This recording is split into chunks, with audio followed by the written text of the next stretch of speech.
ఆంధ్రప్రదేశ్ రాజకీయాల్లో వైఎస్ రాజశేఖర రెడ్డి మరణించి ఇన్నేళ్లు దాటినా ఆయన చుట్టూ జరుగుతున్న చర్చలు మాత్రం అస్సలు తగ్గట్లేదు. తాజాగా తెలంగాణ ఆవిర్భావ దినోత్సవ వేడుకల్లో ఉప ముఖ్యమంత్రి పవన్ కళ్యాణ్ చేసిన వ్యాఖ్యలు తెలుగు రాష్ట్రాల్లో పెద్ద దుమారాన్ని రేకెత్తించాయి. తనను తాను పెద్ద పెద్ద నాయకులతో పోల్చుకుంటూ గొప్పగా చెప్పుకునే క్రమంలో పవన్ కళ్యాణ్ పాత విషయాలను లాగడం కొత్త చర్చకి దారితీసిందంటోంది వైసీపీ.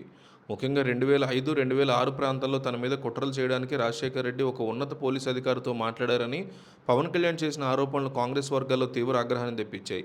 గతంలో తన అన్న కూతురు ప్రేమ వివాహం చేసుకుని కుటుంబం నుంచి ప్రాణహాని ఉందని పోలీసులకు ఫిర్యాదు చేసినప్పుడు తానే స్వయంగా వెళ్లి గన్ అప్పచెప్పిన విషయాన్ని కూడా రాజశేఖర రెడ్డికి ముడిపెడుతూ పవన్ కళ్యాణ్ మాట్లాడడం ఏంటి అని వైసీపీ ప్రశ్నిస్తోంది. రాజశేఖర రెడ్డి మీద వచ్చినటువంటి ఈ ఆరోపణలు కాంగ్రెస్ సీనియర్ నేత కేవీపీ రామచంద్రరావు తీవ్రంగా ఖండించారు.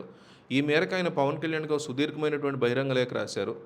రోజుకొక రంగు మార్చే రాజకీయ ఊసరవల్లులు ఉన్న ఈ రోజుల్లో కాంగ్రెస్ అనగానే నికార్సైన నాయకుడిగా రాజశేఖర రెడ్డి గుర్తు రావడం సంతోషకరమే అయినా అసలు విషయాల్ని పవన్ కళ్యాణ్ విస్మరిస్తున్నారని ఆయన విమర్శించారు. పవన్ కళ్యాణ్ తన ఆసుపత్రిలో చేరిన సంవత్సరం సరిగ్గా గుర్తులేదన్నారు, కానీ ఆ సమయంలో విడుదలైన తన సినిమా పేర్లు మాత్రం కరెక్ట్గా చెప్పడం విడ్డూరంగా ఉందని ఆయన ఎద్దేవా చేశారు. ఇందిరాగాంధీ, రాహుల్ గాంధీ, ప్రియాంక గాంధీ లాంటి వాళ్ళు పోటీల గురించి మాట్లాడే పవన్ కళ్యాణ్ 1998లో తెనాలి నుంచి కాంగ్రెస్ తరఫున గెలిచినటువంటి శివశంకర్ గురించి ఎందుకు మాట్లాడలేదని ప్రశ్నించారు. రాజశేఖర రెడ్డి ముఖ్యమంత్రిగా ఉన్నప్పుడు పవన్ కళ్యాణ్ కుటుంబ వ్యవహారాలకు సంబంధించిన అత్యంత సమస్యల వల్ల వచ్చిన కేసులు తప్ప ఎలాంటి తప్పుడు రాజకీయ కేసులు పెట్టలేదని స్పష్టం చేశారు. సాధారణంగా ముఖ్యమంత్రి స్థాయిలో ఉన్న ఏ వ్యక్తి కూడా తన రాజకీయ వ్యూహాల గురించి ఒక పోలీసు అధికారితో చర్చించరని, అదంతా సత్యదూరమని కొట్టిపారేశారు. ఈ ఆరోపణలో నిజానిజాలు తేల్చడానికి ఒక ఆసక్తికరమైనటువంటి ప్రతిపాదన కూడా చేశారు. పవన్ కళ్యాణ్ చెప్పినట్లుగా అప్పటి ఐజీ స్థాయి కంటే పై అధికారి ఎవరైనా సరే లై డైరెక్టర్ పరీక్ష ముందు నిలబడి రాజశేఖర రెడ్డి తనతో అలా అన్నారని నిరూపిస్తే 10 కోట్ల రూపాయలు ఇస్తానరా నీకు దమ్ముందా అంటూ సవాల్ విసిరారు. ఆ 10 కోట్ల రూపాయలని తెలంగాణ సీఎం రిలీఫ్ ఫండ్కి లేదా పవన్ కళ్యాణ్ కోరిన ఏదైనా స్వచ్ఛంద సంస్థ కూడా ఇస్తామని ప్రకటించారు. నిజానికి 2005 ప్రాంతంలో ఉమ్మడి ఆంధ్రప్రదేశ్లో రాజశేఖర రెడ్డికి ఉన్నటువంటి ప్రజాదరణ ముందు పవన్ కళ్యాణ్ భవిష్యత్తు గురించి ఆలోచించాల్సిన అవసరం కానీ తీరిక కానీ కాంగ్రెస్ పార్టీకి అప్పట్లో లేదని లేఖలో రాశారు.